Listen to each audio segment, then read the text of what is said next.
Hi guys! Papakita ko lang sa inyo yung na-order ko sa TikTok shop na 60 baht lang sa katerbang tissue na. Ayan, oh. 60 baht only. Buksan na natin ang 60 baht na tissue. Tignan natin ilang piraso. Nakakatuwa kasi 60 baht lang ganito na karami. Hindi ko alam kung ano nangyari.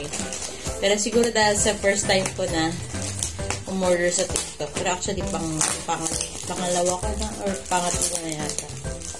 Na ilang beses laging ganun. Ang mura lagi na nabibili ko.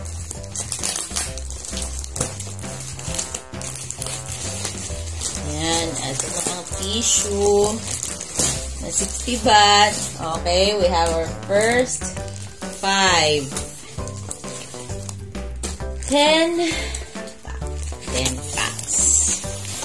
Tissue. Okay, 15. And then, 20.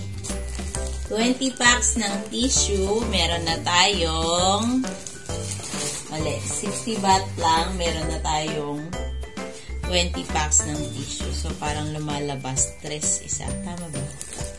3 isang pack. Ang mura, diba?